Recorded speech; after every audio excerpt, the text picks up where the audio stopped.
अस्सलाम वालेकुम, मेरा नाम इफ़रा जान है और मैं नेशनल कॉन्फ्रेंस की पैनलिस्ट और सोशल मीडिया इंचार्ज हूँ। आज मार्केट में मैंने एक नई स्क्रिप्ट देखी।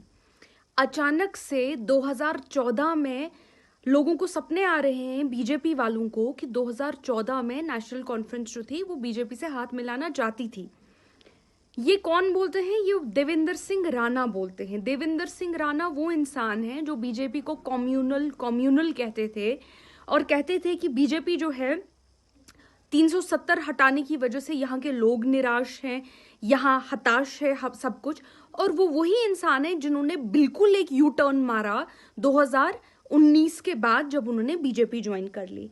अब चलिए उनको साइड पे रख लेते हैं। मैं अचानक से देखती हूँ उनके जो ये छोटे छोटे पिद्दे हैं ये भी बिल्कुल वही स्क्रिप्ट पढ़ रहे हैं। अचानक से गुलाम नबी आज़ाद साहब वो भी बिल्कुल ऐसा ही एक बयान पेश करते हैं। वो कहते हैं कि नेशनल कॉन्फ्रेंस जो है ये बीजेपी से बात करती है। सवाल ये है कि बीजेपी के लीडर जो शाम को बोलते हैं, सुबह आप बिल्कुल उसी भाषा में बोलते हैं। मुझे समझ नहीं आता, ये जो नागपुर से आप लोगों को स्क्रिप्ट आती है, कम से कम 1-2 महीने उसको पढ़ने दीजिए, फिर 2 महीने दूसरे को पढ़ने दीजिए, फिर 2 महीने तीसरे को पढ़ने दीजिए। आप एक साथ सारे स्क्रिप्ट पढ़ लेते हैं, जोर जोर से सबको बताते हैं प्लान क्या है।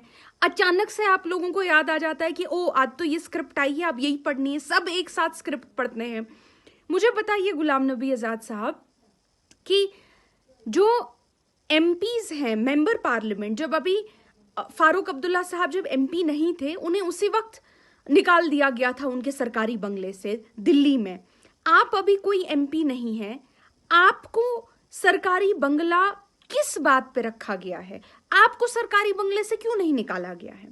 मुझे बताइए, जब 370 को हटाया गया, जब फारूक अब्दुल्ला साहब और उमर अब्दुल्ला साहब को करीबन 1-1 साल जेल में बंद कर दिया गया, आपको जेल में बंद क्यों नहीं किया गया?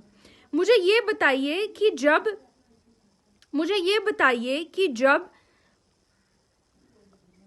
आप जेल में बंद तो कभी थे ही नहीं, क्योंकि आप तो उनके चहीते हैं बीजेपी के। मुझे ये बताइए कि जब राज्यसभा से आपका आखिरी दिन राज्यसभा में था, बीजेपी की टॉप लीडरशिप जिसमें नरेंद्र मोदी जी आते हैं, जो नेशनल कॉन्फ्रेंस को और अब्दुल्लास को सुबह से लेकर रात तक अटैक करते हैं, डायनास्टिक पार्टी, ये पार्टी, वो पार्टी। मुझे ये बताइए कि आपके लिए, आपको हमने कभी नहीं देखा कि उन्होंने आप पे अटैक किया है।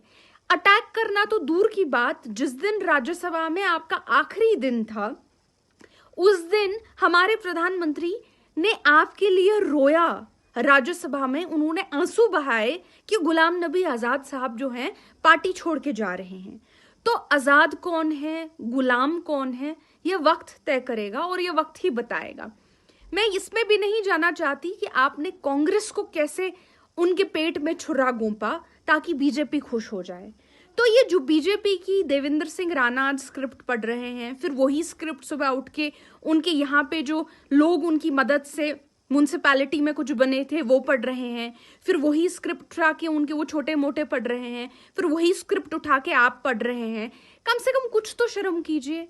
Same script, same day, same WhatsApp message, थोड़ी तो शर्म कीजिए। कम से कम थोड़ी तो अपने उस पद्मश्री की इज्जत कीजिए जो पद्मश्री आपको बीजेपी सरकार ने दिया था, जो पद्मश्री के लिए आपने कांग्रेस छोड़ दी। थोड़ी सी तो उस पद्मश्री की इज्जत कीजिए। यहाँ के लोग जो हैं, वो जम्मू और कश्मीर की आवाम जो है वो सब जानती है।